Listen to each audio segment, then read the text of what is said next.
আপনাদের সকলের মধ্যে আকীদা আছে কিনা? জি, অনেকে বলে না, অনেকে কয় না কিসের আকীদা। কি আকীদা আছে? আলহামদুলিল্লাহ। তাহলে আকীদা নাই এরকম পৃথিবীতে আল্লাহর জমিনে কোনো মানুষের নেই। আকীদা, স্বাভাবিক আকীদার অর্থ হলো বিশ্বাস। তো পৃথিবীতে মানুষ বিশ্বাস করে না এরকম মানুষ পৃথিবীতে হইতে পারে। যে নাস্তিক সেও একটা বিশ্বাস করে, সেও বিশ্বাস করে আল্লাহ নাই, তারপরে আসমান জমিন এমনি এমনি পরিচালিত হইতেছে, সে মরে গেলে কিছু নাই। এগুলো তো তার একটা বিশ্বাস, এগুলো তার আকীদা। যে লোক গরুর প্রস্রাব খায়, এই কিছু মানুষ গরুর প্রস্রাব খায় না, সেও একটা আকীদা পোষণ করে যে গরুর এই মূত্রের মধ্যে অনেক ধরনের উপকারিতা সে বিশ্বাস করে। বিশ্বাস করার কারণে সে এগুলা খায়। তারপরে যে লোক গাছকে সাজদা করে, কবরকে সাজদা করে, মাজারে সাজদা করে, যেখানে যা কিছু পায় মাথা ঝুঁকায়, এই লোকও একটা আকীদা পোষণ করে। অর্থাৎ আকীদা নাই এরকম মানুষ আল্লাহর জমিনে নাই। তাহলে বোঝা গেল এটা এমন একটা বিষয় যেটা সমগ্র মানবতার সাথে সম্পৃক্ত একটা বিষয়। আপনারা যে এই মাহফিলে আসছেন এবং এই কনফারেন্সে বসে আছেন, এটাও কিন্তু আকীদার কারণে হয়েছে।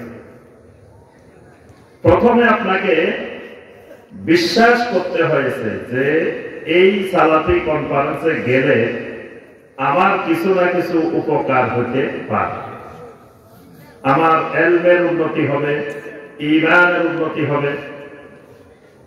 এটা আগে বিশ্বাস হচ্ছে না? হয় নাই মনে হয়। সালাফি কনফারেন্স বা সালাফি মানহাজের মাহফিলে প্রোগ্রামে আসলে ঈমান বাড়ে না কমে? অবশ্যই বাড়ে, খালি বাড়ে না, বলতে হবে কি অবশ্যই বাড়ে। কারণ কি? কারণ অবশ্যই বলতে আমাদের দ্বিধাবোধ নাই, কারণে যেহেতু আল্লাহ রাব্বুল আলামিন ঘোষণা দিয়েছেন কোন জায়গায় গেলে ঈমান বাড়ে, এটা আল্লাহ ঘোষণা দিয়েছেন। সালাফি মানহাজের যে সালাফি কনফারেন্স গুলো হয়, এখানে শুধুমাত্র আল্লাহ রাব্বুল আলামিনের আয়াতের আলোচনা হয়, নবী সাল্লাল্লাহু আলাইহি ওয়াসাল্লামের সহিহ হাদিসের আলোচনা হয়। এ পর্যন্ত যত বক্তা আলোচনা করছেন, কয়টা গান গাইছেন? কয়টা গান শুনছেন? হিন্দি গান শুনছেন?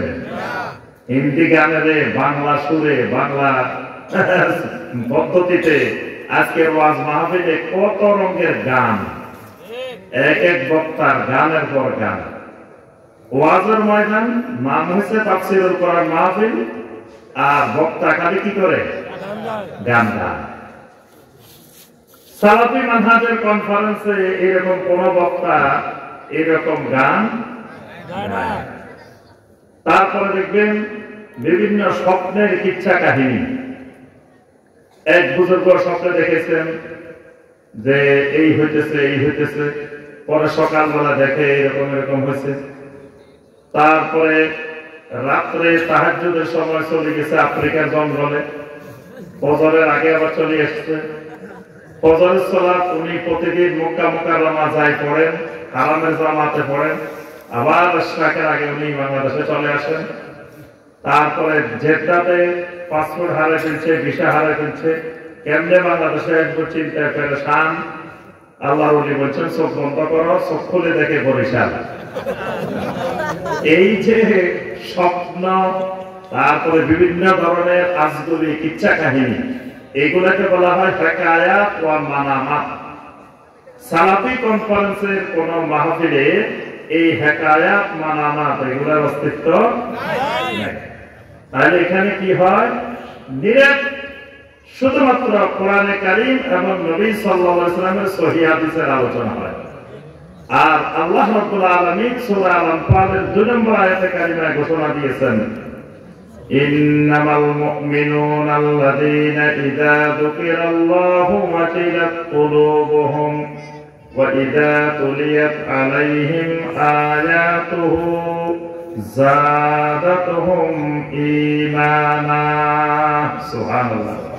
আল্লাহ রাব্বুল আলামিন বলেন, ওয়া ইযা তুলিয়াত আলাইহিম আয়াতুহু, যখন ঈমানদারদের সামনে আল্লাহর আয়াত তেলাওয়াত করা হয়, আল্লাহর আয়াত উপস্থাপন করা হয়, যাদাতুহুম ঈমানা, তাদের ঈমান বেড়ে যায়। সুবহানাল্লাহ। তাহলে এখানে যত বেশি কোরআনে কারীমের তেলাওয়াত হবে, কোরআনের আয়াতের তাফসীর হবে, যত বেশি নবী সাল্লাল্লাহু আলাইহি ওয়াসাল্লামের সহিহ হাদিসের আলোচনা হবে, তত বেশি ঈমান বাড়বে।